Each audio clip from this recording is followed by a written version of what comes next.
Fadlan 'anil awam, apalagi orang ini kalau ketemu orang awam pasti ngeremehinnya nggak tanggung-tanggung. Ya. Hatta innal fallah, ya. Wah, ini sahabat saya Falah namanya. Fallah, kalau udah begini, dia kerja apa ditinggalin kerjaannya. Kalau dia seorang petani, dia tinggalkan bertaninya, ya. Lalu kemudian ngikutin model-model begini, ya. Ka'annahu yatakallam 'anil wahyi wa yukhbir 'an sirril asrar wa yastahkir bidzalika jami'al ibadi wal ulama. Ciri-cirinya sederhana aja. Jadi mereka ini nganggap selain mereka ini dihijab, ya. Seakan-akan bicaranya dari wahyu, sir-sir, ya. Kayaknya ini paling benar aja. Nah, orang-orang ini ngerasa dirinya tinggi di sisi Allah, wa annahu minal muqarrabin, mereka ini orang-orang yang dekat kepada Allah, padahal huwa 'indallah minal munafikin. Orang begini di sisi Allah munafik. Maka ahli ma'rifat itu supaya nggak terjebak di sini, mereka mengambil jalur malamatiyah. Saya udah pernah cerita, ya. Kenapa mereka ngambil jalur malamatiyah? Karena setiap kali dapat ma'rifat itu girangnya bukan main. Supaya girang ini tidak dimanfaatkan oleh syaitan dan hawa nafsu, maka mereka berulah. Seperti Nabi Khidir. Nabi Khidir itu nguji orang-orang berilmu. Jadi tugasnya Nabi Khidir apa, Pak? Balia bin Mulkan, nama kecilnya. Itu nguji ahli ma'rifat ini.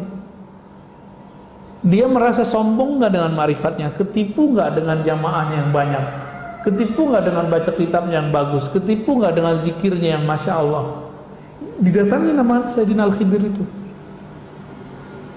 Jadi Nabi Khidir ini menguji kerjaannya dari dulu. Ya, tugasnya menguji. Kalau lolos berarti lolos sama dia. Selevel Nabi Musa diuji oleh Nabi Khidir. Nah, orang-orang begini nih nggak lolos sama Nabi Khidir. Nggak lolos, Pak, orang-orang begini sama Nabi Khidir. Kenapa nggak lolos? Nabi Khidir itu ahli ma'rifat. Maka yang bisa mengakses beliau itu cuma orang-orang yang niat tulus dia ingin mengenal Allah Subhanahu wa ta'ala. Kalau orang ini kan sok tahu. Nabi Khidir ini akan mengajarkan orang bagaimana dirinya itu merendah di hadapan Allah, tidak menunjukkan bahwa dirinya ini orang hebat. Maka bikin ulah depan Nabi Musa. Maka saya nggak bisa bayangin, Pak, kalau Nabi Khidir itu nyata di depan kita, mungkin kita jadi kafir semua kali. Antum bisa bayangkan Nabi Musa ini ahli hukum. Kalau ada bunuh orang, maka dihukum apa? Qisas. Ditunjukin itu di depan Nabi Musa. Ketemu anak kecil, ambil gorok, digorok sama Nabi Khidir. Kira-kira kalau itu kejadian sekarang, kita bilang itu apa? Maka wajar kalau kelompok-kelompok anti tasawuf ini benci sekali dengan sufi karena salah satu doktrinnya. Doktrin sufi apa? Meyakini bahwa Nabi Khidir itu masih hidup. Karena kalau Nabi Khidir itu hidup, itu mereka mungkin jadi akfarul kufar, ya, menjadi orang paling kafir nanti. Bisa nggak dibayangin tuh? Antum ngelihat ada orang bunuh orang lain, itu opini kita apa? Ini aja pembunuhan 6 orang di tol kan masih simpang siur, ya. Yang pro polisi ngomongnya apa? Yang pro FPI ngomongnya apa? Ya kita bingung juga opini mana yang benar, kan mainnya opini. Coba kalau main data kan beda. Jadi opini ini yang bikin rusak. Nah, kira-kira seperti itu. Baru kejadian kayak gini belum jelas juntrungnya gimana. Kalau kita ngelihat gimana kira-kira? Saya nggak bisa bayangin, Pak. Betapa kita nanti akan bilang, masa sih itu Nabi Khidir, nggak mungkin lah gitu. Paling kita ngomong gitu nanti.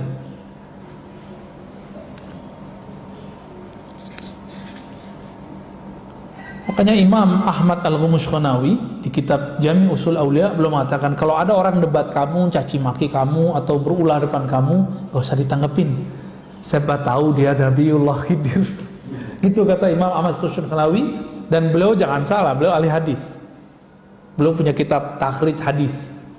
Ya, salah satu imam orang Turki yang lama di Mesir. Ahmad Khumus Qanawi. Ya.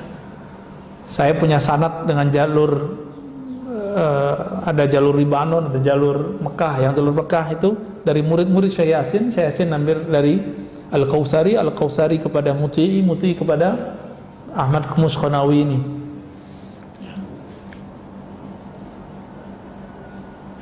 Wa inda arbabil qulub minal hamqal jahilin. Orang ini menurut ahli qalbu hamqa, bukan hamka apa ya? Hamqa ini orang jahil. Lam yahkum qat' ilman wa lam yuhazib khalqan wa lam yurattib amalan wa lam yuraqib qalban siwa ittiba'il hawa wa talaqqufil hadayan wa hifz.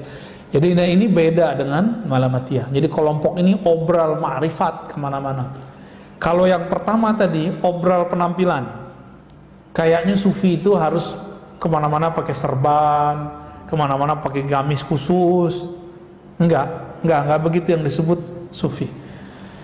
Ada yang lebih parah. Firqatun waqa'at fil ibahah wa tawwu bisata syara' wa rafadul ahkam wa sawwu binal halal wal haram.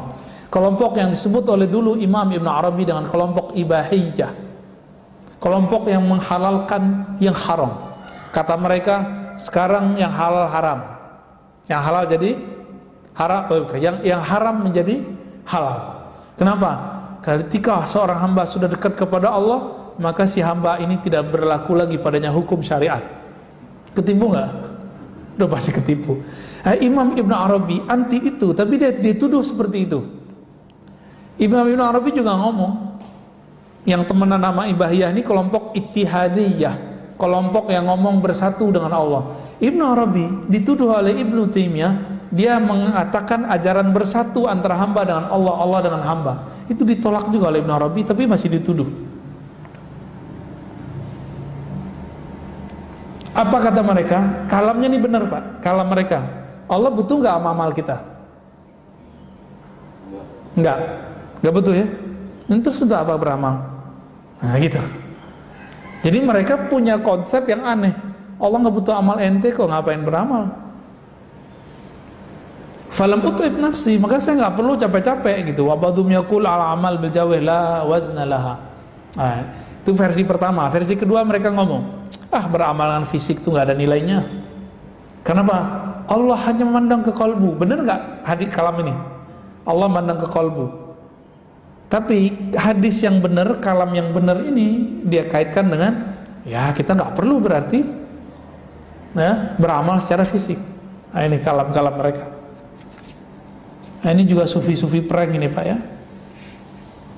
Apa kata Imam Ghazali? Wal ibahiyah minal kuffaril marikin.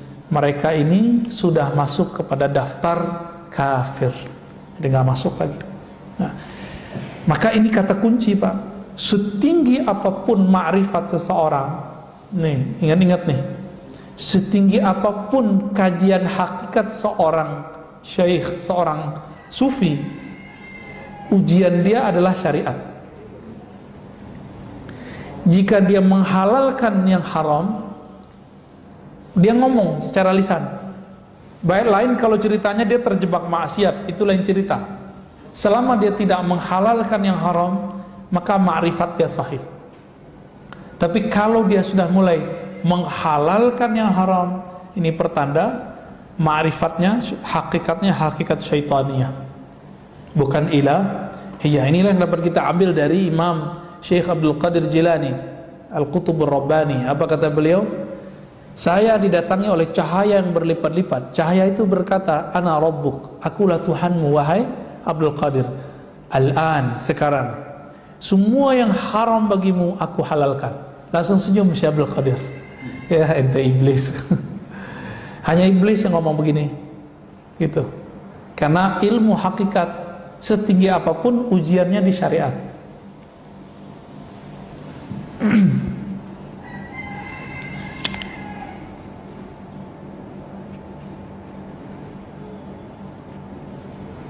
Masih banyak. Jadi tasawuf ini hati-hati. Gimana cara untuk tidak terjebak? Cari guru yang bersanad, yang dia dapat ijazah sahih dari gurunya, akidahnya Ahlus Sunnah, dan memilih mazhab salah satu dari mazhab yang ada, ya mazhab yang 4. Begitu Syekh Muhammad ibn Muhammad Al-Khani dalam kitab As-Sa'adah Al-Abadiyah memberikan guidance buat kita.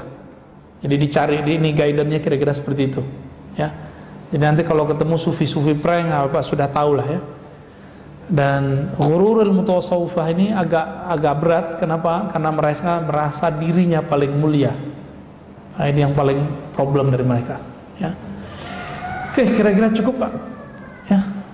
Saya lupa bahas tentang nafs ya. Udah syuruk, Pak. Salah satu kajian mereka itu tentang maratibun nufus, martabat jiwa. Ada yang pertama, ya karena ini penutup kita tambahin aja Pak, nggak apa-apa. Pertama yang paling basic itu al-ammarah bisu. Ammarah itu bukan amarah. Ammarah dari kata ammara yu'ammiru, ya, ta'miran, fahuwa amirun. Amir ini jamaknya ammar, yang banyak memerintah, bisu, dengan keburukan. Ciri-cirinya, kalau kita ini jiwa kita buruk, ngajaknya yang buruk-buruk, ini setiap saat itu pengennya melakukan yang buruk aja. Insya Allah yang hadir ini bukan amarah bisu. Sekarang, nggak tahu nanti. Lagi di masjid mah aman, ya. Paling-paling nanti naik. Jadi amarah bisu ini kalau sudah dia menerima hukum Allah, beriman kepada Allah, Rasulullah, dia sudah naik langsung. Minimal lawamah. Lawamah ini ciri-cirinya, dia berbuat apa aja itu masih ada penyesalannya. Kemudian dia mencaci maki dirinya. Kok saya begini ya? Kok saya begini ya? Kok saya begini? Ini lawamah. Maka Allah bersumpah dengan jiwa yang lawamah. Dan ternyata nanti di akhirat semua jiwa mencela dirinya, baik yang masuk surga ataupun yang masuk neraka. Yang masuk neraka kok bilang, loh kok kamu begini dulu. Yang masuk surga mengatakan, kenapa dulu kamu gak belajar ilmu ini? Kok gak mengamalkan ini? Nah, ini saya berikan paradigma baru, Pak. Selama ini kita mengira surga itu yang tertinggi adalah amal, ya. Betul, jazaa'an bima kanu ya'malun, surah Al-Ahqaf. Surga itu balasan terhadap amal yang kita amalkan. Paradigma baru yang sebenarnya bukan baru, ini sudah lama. Amal itu ada 4. Ada amal fisik, oke, ada amal akliyah, akal, ada amal qalbiyah, qalbu, ada amal ruhiyah, ruh. Kebanyakan ulama itu menyatukan antara qalbu dengan ruh, padahal ini beda. Amal fisik ini kalau dibarengi dengan akal, maka dia baru disebut mukmin shadiq. Mukmin yang jujur. Dia sholat, dia sadar apa yang dia baca. Ini yang disebut dia beramal dengan fisiknya plus dengan akalnya. Kalau tidak, maka satu rakaat orang yang berakal ini lebih utama daripada 100 rakaat orang yang begitu kan di hadis Imam Ibnu Majah, ya, orang yang jahil sholat 100 rakaat lebih baik orang ahli ilmu belajar 1 bab, kira-kira begitu, ya. Ahli kolbu ini dilipat gandakan lagi. Maka di hadis itu kan ada 2 versi, pertama 100, yang kedua 1000. Lebih baik daripada 100 rakaat itu akliyah, 1000 rakaat itu qalbiyah. Yang beramalnya sudah masuk ke alam kolbu, jadi dia beramal dengan rasa kolbunya. Itu 1 rakaat dia itu lebih baik daripada 1000 rakaat orang yang tidak berilmu. Bisa 1000 rakaat. Maka orang-orang ahli kolbu ini amalnya nggak perlu banyak, Pak. Dia amalnya penting sedikit, tapi mereka istiqomah. Allah lipat gandakan jadi gede. 1000 rakaat Bapak berapa hari, Pak? Amal mereka cukup satu rakaat. Nah, ini rahasia lagi nih yang setelahnya. Ada amal ruhiyah. Kalau kolbu amalnya adalah dia memandang nama Allah, sifat Allah dalam dirinya. Jadi Allah memancarkan nama dan sifat pada kolbu seorang hamba. Jika nama itu masuk, bergetarlah kolbunya. Muncullah surah Al-Anfal, "Idza dzukirallahu wajilat qulubuhum." Disebut nama Allah, kalbunya bergetar. Bergetar ini masih awal-awal bergetar, nah itu baru level ketiga Pak, an-nafs al-mulhamah. Allah mengilhamkan ke dalamnya takwa. Takwanya kolbu itu menyebut nama Allah. Tapi ini biasanya kadang permanen, kadang tidak. Kalau sudah permanen naik dia menjadi mutmainnah, artinya orang ini sudah istiqomah zikir. Jadi siapa yang disebut nafsul mutmainnah? Hamba-hamba yang istiqomah dan rajin, disiplin dalam berzikir. Zikir yang mana? Zikir kolbu. Kalau zikir kolbunya sudah beres, maka fisiknya akan mengikuti. Kualitas amalannya jadi dahsyat. Dulu ada seorang hafiz punya murid. Murid-murid ini mau belajar zikir kepada salah satu orang ahli zikir lah ya. Ditelepon lama sama gurunya nih, Ustadz, ente kok bawa murid aneh belajar zikir gitu. Ntar dia ketinggalan lagi hafalan Qur'annya. Dijawab sama orang ini, loh Ustadz, inti Qur'an kan zikir. Maksudnya kalau ente sudah tenang berzikir, ngafalnya cepat. Oh gitu ya? Bisa ada jaminannya gak? Nanti dia gak ninggalin hafalannya. Udah tenang, nanti ente dijamin. Jaminan di Qur'an sendiri. Ala bidzikrillah tatmainnul qulub. Bener lah. Ada salah satu muridnya orang ini, dia kalau zikir kolbu itu nggak perlu takrir banyak-banyak Pak. Kalau mau khataman, dia ingat sebentar aja langsung datang semua tuh Qur'annya. Jadi jangan dibenturkan ilmu zikir dengan ilmu hafalan, nggak bertentangan, justru matching. Ilmu zikir nih bikin orang gampang menghafal. Tanya ke imam kita nih, kalau orang nggak tenang bisa ngapal nggak Tat? Mesti tenang dulu baru bisa menghafal. Maka orang ngafal kan nggak langsung ngafal, dia baca istighfar dulu, tobat dulu, kan begitu adabnya. Nggak tahu orang-orang hafal sekarang kan ini nggak begitu ya, langsung ngapal-ngapal aja. Akhirnya kalau hafal sombong yang tumbuh. Kita dulu kalau ngafal dilatih begitu, ente syahadat dulu, istighfar dulu, ya kalau perlu baca doa, kirimkan doamu untuk guru-gurumu silsilah yang mengajarkan Al-Quran. Jadi betul-betul dibuat orang ini merendah. Istiqomah dia di situ, dia disebut an-nafs al-mutmainnah. Zikirnya zikir kolbu tuh Pak. Ya. Radiyah mardiyah itu zikirnya muraqabah. Dia merasa dilihat oleh Allah Subhanahu wa taala. Itu radiyah mardiyah. Itu level sampai ke level 6. Bedanya kalau radiyah ini dia yang mencoba untuk memandang kolbunya. Kalau mardiyahnya Allah sendiri yang meminjamkan pandangan itu. Zikirnya sudah bukan lagi zikir menyebut, baik di lisan ataupun di kolbu. Zikirnya adalah zikir mengingat, zikir dipandang. Nah, ada yang lebih tinggi lagi, al-insan al-kamil. Nah, insan kamil ini dia sudah mengerti semua yang seharusnya seorang hamba mengerti tentang sifat-sifat Allah. Ini baru insan kamil. Di atasnya masih ada lagi Pak. Ini nggak boleh saya ceritakan. Minimal hamba yang insan kamil ini sudah sampai di makom al-ihsan. An ta'budallah ka'annaka tara. Engkau beribadah seakan memandang Allah. Kalau kita mandang tembok Pak ya. Nah, ya itulah kita ya. Zikirnya apa? Kalau sudah ketemu perlu zikir nggak? Zikir lisan. Saya ketemu Ustaz Harun, masih perlu nggak bilang Ustaz Harun gitu. Mana Harun? Bilang gitu gak? Kan enggak. Kalau orangnya di depan. Tapi kalau orangnya belum ada, gimana? Kirim salam dong, mau Ustaz Harun kan gitu. Di mana sih Ustaz Harun? Kita nyari. Kalau orangnya nggak ada di depan, kita ingat-ingat, sebut-sebut. Kalau sekarang orang di depan, berani nggak nyebut-nyebut nama begitu? Nggak berani. Sama. Yang sudah sampai insan kamil ini atau minimal muraqabah radiyah mardiyah ini, dia nggak nyebut lagi ya Allah nggak ada, kecuali dia ngajar orang. Di kalbunya sudah merasa dipandang. Maka zikir orang ini zikir daim, zikir berkontinu dengan diam aja. Bahkan pada saat itu zikir itu mazmum, zikir menyebut itu mazmum, berarti dia belum ketemu juga yang dia maksud. Nah, ini yang maksud Imam Abu Yazid Bustami. Kalau sudah ketemu yang disebut, maka zikir-zikirmu terlarang. Nggak sopan kan? Bapak ketemu kiai, masih nyebut-nyebut nama kiai depannya.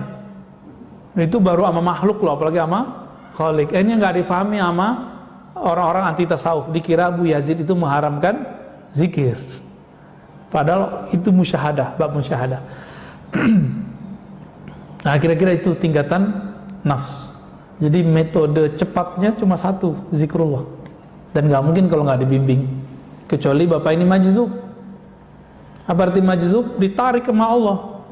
Cuma kalau majzub nanti kayak Wan Sehan, ya mau, nggak apa-apa pak kalau mau. Kita belain Wan Sehan, kita disebut gila sama orang pak ya. Terima kasih. Emang kita lagi gila belajar ya. Dulu saya menganggap Wan Sehan itu gila beneran. Tapi setelah tahu ilmunya, itu pun kita belajar baru-baru setahun ini saya mengerti. Dulu di kitab banyak majzub. Kita nggak ngerti majzub itu apa. Ternyata di Indonesia wali majzub yang terkenal itu kan Habib Al-Kaf. Yang kedua ini Habib Wan Sehan ini, Habib Sehan. Tapi orang nggak ngerti, suka bully. Jangankan Wan Sehan, yang waras saja kayak Habib Umar dibully sama mereka. Betapa mereka tidak hormat pada zuriat Nabi Sallallahu Alaihi Wasallam. Nggak ngerti apa arti majzub. Ya, nantilah lain kali kita bahas lagi apa itu ya. Cukup pak. Ada yang mau dikonfirmasi? Ditanya?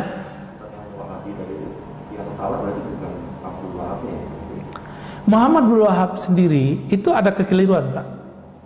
Ada kekeliruan. Kekeliruannya apa? Pertama beliau menerima secara gamblang trilogi Tauhid Ibnu Taimiyah, Uluhiyah, Rububiyah, Asma, Sifat, lalu membatalkan sifat 20. Ya, itu aja problemnya. Tapi beliau berguru kepada orang-orang itu gitu. Sufi dan Asy'ariyah. Kan Imam Sindi tadi, Hayat As-Sindi itu seorang Asy'ariyah. Lalu dia punya guru namanya Ibnu Abdul Latif. Ada beberapa gurunya Asy'ariyah, Syafi'iyah, Muhaddis. Kita cerita begini nggak bakal dipercaya sama mereka. Padahal kitabnya jelas, bukunya ada, yang nulis juga guru-gurunya, Bin Bas, Utsaimin. Apalagi di zaman itu sudah ada yang nulis. Itu kekeliruan pertamanya. Kekeliruan keduanya masih ada lagi. Apa kekeliruan keduanya? Beliau menerima kerjasama dengan keluarga Saud untuk keluar dari Daulah Utsmaniyah. Ini kesalahan yang fatal. Fatal. Ternyata keluarga Saud itu didatangi oleh penjajah Inggris, diiming-imingi. Jadi waktu itu orang Inggris ini kan kepalanya banyak pak. Ada yang ditaruh ke pemerintahan syarif di Makkah, namanya Syekh Syarif Al-Hashimi. Ya. Jadi di Makkah itu sudah ada raja lokal yang tunduk kepada Daulah Utsmaniyah. Kemudian terpisah ketika Utsmaniyah mulai goyang. Nah, keturunannya ini kemudian yang ada di Yordan sekarang. Makanya mereka belakang namanya Al-Hashimi kan, yang Yordan. Ini pun lagi mau diobrak-abrik sama Yahudi pak. Karena Yordan lagi kacau juga nih. Tinggal Saudi pak yang belum diacak-acak. Ya. Tinggal nunggu yang disebutkan di hadis itu. Jika pemimpin di Arab, ya, terjadi konflik, udah nggak lama Dajjal keluar pak. Mungkin fitnatu Dajjalnya dulu kali ya. Ya, itu awalnya. Tapi gimana? Walaupun itu fatal, itu skenario Allah. Karena Daulah Utsmaniyah ini walaupun ada prestasi di zaman Muhammad Al-Fatih dan lainnya, tapi itu kan zaman-zaman otoriter semua. Dan zaman otoriter itu berlanjut sekarang di Saudi. Saudi sangat otoriter. Mana mungkin ada pengajian seperti ini di Saudi? Nggak ada. Bapak buat pengajian di luar corona loh pak ya, itu bisa ditangkap, bisa dibubarin. Makanya guru-guru kita di sana sekarang untuk menerima tamu itu susah, buat pengajian terbuka itu susah, boro-boro buat maulidan terbuka. Maka seharusnya salah satu tokoh Habib kita yang pernah di Mekah bersyukur karena selama di Mekah dia nggak bisa buat maulid, nyampe di sini bisa buat maulid. Seharusnya dia bersyukur, ya. Nggak bisa pak kita buat pengajian di sana. kalau nggak dapat izin dari pemerintah. Waduh, parah di sana, otoriter sekali. Untungnya sekarang Muhammad bin Salman ini dia ngerti Wahabi ini siapa. Cuma kan dia juga, kita nggak tahu isi otak dia apa kan? Ya kita nggak tahu juga. Siapa tahu dia lagi dekat sama siapa. Dan dia mengatakan Wahabiyah adalah senjata pemikiran perang Amerika melawan Rusia. Dan itu sudah berhasil. Skenario ini berhasil di Yaman, berhasil di Suriah. Suriah udah hancur, Irak udah hancur. Mau Pak dibuat negeri seperti itu, negeri kita. Makanya sekarang coba lihat, Syiah benci sekali sama Salafi, dan Salafi mengkafirkan Syiah. Begitulah terus. Lalu kita yang Ahlus Sunnah ini dipaksa untuk ikut salah satunya. Mau? Caranya gimana? Buat stigma orang-orang Ahlus Sunnah ini pro Syiah, dan orang-orang awam yang jahil ini kemudian jadi pengikut Wahabi. Akhirnya jamaah awam benci sama ulama-ulama aswaja yang Ahlus Sunnah karena dianggap Syiah. Nah, ini hati-hati nih, ya. Dan yang paling empuk dua aja, NU Muhammadiyah, kan gampang, ya. NU Muhammadiyah yang akan dimasukin. Karena resource keulamaan ala santri di Muhammadiyah itu sangat tidak mencukupi, itu mereka bisa masuk Pak di situ. Pesantrennya Muhammadiyah kan nggak ngaji kitab kayak di NU. Nah, NU ini susah ditembus. Maka dicarilah agak mirip-mirip. Nah, itu Syiah palsu itu. Sehingga dibuatlah skenario nanti ada NU apa gitu. Jadi saran saya kepada guru-guru kita, teman-teman kita, sahabat-sahabat kita yang alirannya, saya kan bukan NU, bukan Muhammadiyah Pak. Jadi saya nggak ada urusan. Saya mencintai NU dan Muhammadiyah. Kalau antum mau beda dengan pimpinan NU Muhammadiyah silakan. Tapi jangan buat Muhammadiyah baru, jangan buat NU baru. Karena kalau antum buat NU baru, Muhammadiyah baru, itu mereka tepuk tangan.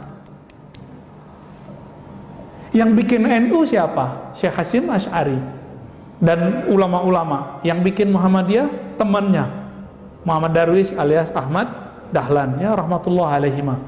Itu wali-wali Allah semua itu Pak, mereka, ya. Mereka ini membuat tulus, lalu kita buat yang baru. Oh Ustadz, niat kita mau meluruskan. Enggak, kita paham maksud antum itu mau meluruskan NU. Tapi ente siapa bisa ngelurusin NU? Gitu. Gus juga belum tentu, Kiai juga belum tentu didengar sama orang. Jadi saran saya satu aja, kalau mau beda dengan NU, beda aja sama pimpinannya. Itu kan struktural. NU kan ada NU Tanzim, ada NU Kultur, ada NU ala santri, pesantren. Jangan coba kacaukan ini. Benteng kita Pak, ini bolehlah saya bertahadus bin nikmah. Benteng kita di Indonesia dua itu, Muhammadiyah, NU. Kalau orang sudah mulai merusak ini, siap-siap negara ini akan, dan saya khawatir dalam waktu nggak lama ini akan muncul. Nanti anak-anak muda berani kemudian ngejekin Kiai NU, orang NU benci ke Muhammadiyah, begitulah. Nanti muncul wujud asli mereka-mereka yang memecah ini, yang kelompok yang tadi itu, yang saya cerita tadi di Riau itu ya, yang mengatakan NU sesat, Muhammadiyah sesat, jamaah tabligh dia balik-balikin Pak, jamaah tabalik. Astagfirullahaladzim. Ini udah mulai nunjukin nih mereka siapa dirinya. Kemarin saya cerita, mereka ini mengharamkan lagu Indonesia Raya. Ya. Sebelumnya mereka parno ya, menganggap kalau lagu Balonku Ada 5 itu penghinaan terhadap Islam. Kan kacau itu. Astagfirullahaladzim. Ini jadi kita sudah mulai darurat pemikiran. Kalau corona bisa dihadapin pakai masker Pak, bisa divaksin, bisa dibawa ke rumah sakit. Kalau virus ideologi, virus mengenai pemikiran ekstrim, ini gimana caranya? Maka saya sarankan nanti ini masjid menjadi pusat Ahlus Sunnah nanti. Kita buat daurah Ahlus Sunnah di sini nanti. Mau? Nanti kita ajak orang-orang buat daurah kajian kitab Ahlus Sunnah di sini. Masjid menjadi pusat Ahlus Sunnah, nggak mesti gede-gede Pak. Yang penting istiqomah ngaji kitabnya. Ya. Ya, di Riau saya buat, di Padang saya buat, ya, di mana-mana saya buat. Masa yang deket-deket sama kita nggak buat? Insya Allah nanti kita akan buat bertahap. Akidah Ahlus Sunnah, akidah Sufi yang Ahlus Sunnah, akidah yang bertentang Ahlus Sunnah. Insya Allah ini benteng kita. Semoga Allah meridhai dan menjaga kita semua. Amin ya rabbal alamin. Nasallallahu al-afwa wal afiyah lana wa liwalidina wal masyayikhina wa lisairil muslimin wal muslimat. Allahumma arhamna warham masyayikhana. Allahumma arhamil hadirin wal hadirat. Ya Allah, sayangi kami, sayangi yang hadir, sayangi orang tua kami. Ya Allah, jagalah kami, jagalah negeri kami, jagalah orang-orang yang mengurus negeri kami, jagalah rakyat yang tinggal di negeri kami. Ya Allah, jika Engkau berikan bala bencana, jadikan bala bencana itu yang membuat kami sabar kepadamu. Ya Allah, jika Engkau berikan kami nikmat, jadikanlah nikmat itu menghantarkan kami kepada syukur kepadamu.